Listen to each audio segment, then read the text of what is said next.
सुभाष चंद्र बोस का जन्म 23 जनवरी 1857 को उड़ीसा के कटक शहर में हुआ था। उनकी शिक्षा दीक्षा कटक के रावेनशॉ कॉलेजिएट स्कूल, कलकत्ता के प्रेसिडेंसी कॉलेज और कैम्ब्रिज विश्वविद्यालय में हुई थी। 1920 में Subhash Chandra Bose Indian civil service की परीक्षा में शामिल हुए और चौथा स्थान प्राप्त किया। कुछ इतिहासकारों का मानना है कि जब नेताजी ने जापान और जर्मनी से सहायता लेने का प्रयास किया था तो ब्रिटिश सरकार ने अपने गुप्तचरों को 1941 में उन्हें खत्म करने का आदेश दिया था।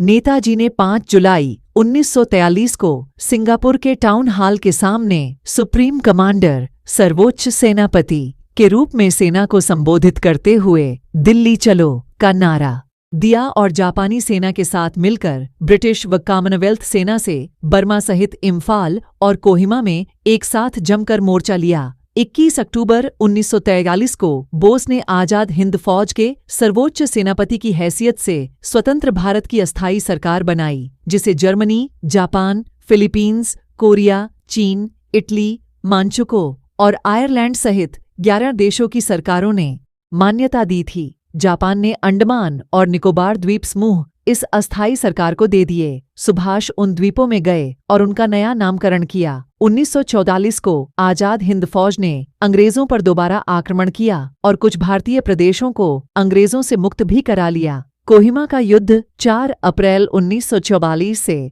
22 जून 1946 तक लड़ा गया एक भयंकर युद्ध था। इस युद्ध में जापानी सेना को पीछे हटना पड़ा था और यही एक महत्वपूर्ण मोड़ सिद्ध हुआ। 6 जुलाई 1944 को उन्होंने रंगून रेडियो स्टेशन से महात्मा गांधी के नाम एक प्रसारण जारी किया, जिसमें उन्होंने इस निर्णायक युद्ध में विजय के लिए उनका आशीर्वाद और शुभकामनाएं मांगी। नेताजी की मृत्यु को लेकर आज भी विवाद है। जहां जापान में प्रतिवर्ष 18 अगस्त को उनका शहीद दिवस धूमधाम से मनाया जाता है, वहीं भारत में रहने वाले उनके परिवार के लोगों का आज भी यह मानना है कि सुभाष की मौत 1945 में नहीं हुई। वे उसके बाद रूस में नजरबंद थे।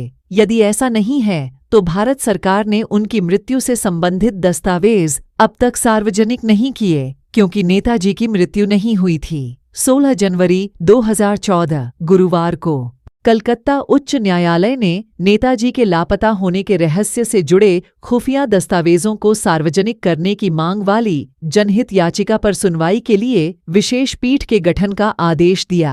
आजाद हिंद सरकार के 75 वर्ष पूर्ण होने पर इतिहास में पहली बार वर्ष 2018 में भारत के प्रधानमंत्री नरेंद्र मोदी ने लाल किला पर तिरंगा फहराया।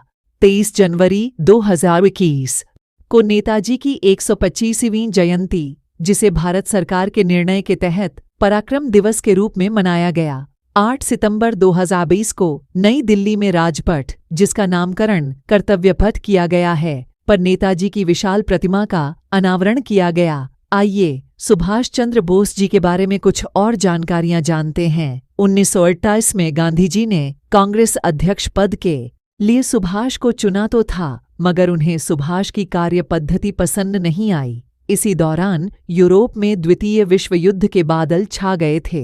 सुभाष चाहते थे कि इंग्लैंड की इस कठिनाई का लाभ उठाकर भारत का स्वतंत्रता संग्राम अधिक तीव्र किया जाए। उन्होंने अपने अध्यक्षीय कार्यकाल में इस ओर कदम उठाना भी शुरू कर दिया था, परंतु गांधी जी इससे सहमत नहीं थे। 1929 में जब नया कांग्रेस अध्यक्ष चुनने का समय आया, तब सुभाष चाहते थे कि कोई ऐसा व्यक्ति अध्यक्ष बनाया जाए जो इस मामले में किसी दबाव के आगे बिल्कुल न झुके। ऐसा किसी दूसरे व्यक्ति के सामने न आने पर सुभाष ने स्वयं कांग्रेस अध्यक्ष बने रहना चाहा, लेकिन गांधी उन्हें अध्यक्ष पद से हटाना चाहते थे। गांधी ने अध्यक्ष पद के लिए पट्टाभी सीतारमैया को चुना। कविवर रवींद्रनाथ ठाकुर ने गांधी को पत्र लिखकर सुभाष को ही अध्यक्ष बनाने का निवेदन किया। प्रफुल्ल चंद्र राय और मेघनाद साहा जैसे वैज्ञानिक भी सुभाष को ही फिर से अध्यक्ष के रूप में देखना चाहते थे, लेकिन गांधी जी ने इस मामले में किसी की बात नहीं मानी। कोई समझौता न हो पाने पर बहुत बरसों बाद कांग्रेस पार्टी में अध्यक्ष पद के लिए चुनाव हुआ। सब समझते थे कि जब महात्मा गांधी ने पट्टाभी सीतारमैया का साथ दिया है तब वे चुनाव आसानी से जीत जाएंगे, लेकिन वास्तव में सुभाष को चुनाव में 1580 मत और सीतारमैया को 1377 मत मिले। गांधी जी के विरोध के बावजूद सुभाष बाबू 203 मतों से चुनाव जीत गए, मगर चुनाव के नतीजे के साथ बात खत्म नहीं हुई। गांधी जी ने पट्टाभी सीतारमैया की हार को अपनी हार बताकर अपने साथियों से कह दिया कि अगर वे सुभाष के तरीकों से सहमत नहीं हैं तो वे कांग्रेस से हट सकते हैं। इसके बाद कांग्रेस कार्यकारिणी के 14 में से 12 सदस्यों ने इस्तीफा दे दिया। जवाहरलाल नेहरू तटस्थ बने रहे और अकेले शरद बाबू सुभाष के साथ रहे। 1929 का वार्षिक कांग्रेस अधिवेशन त्रिपुरी में हुआ। इस अधिवेशन के समय सुभाष बाबू तेज बुखार से इतने बीमार हो गए थे कि उन्हें स्ट्रेचर पर लिटाकर अधिवेशन में लाना पड़ा। गांधी जी स्वयं भी इस अधिवेशन में उपस्थित नहीं रहे और उनके साथियों ने भी सुभाष को कोई सहयोग नहीं दिया। अधिवेशन के बाद सुभाष ने समझौते के लिए बहुत कोशिश की, लेकिन गांधी जी और उनके साथियों ने उनकी एक न मानी।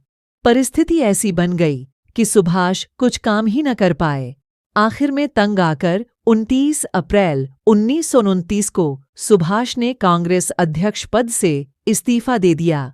दोस्तों, सुभाष चंद्र बोस जी के बारे में ये छोटी सी जानकारी आपको कैसी लगी, कमेंट में ज़रूर बताएं। धन्यवाद।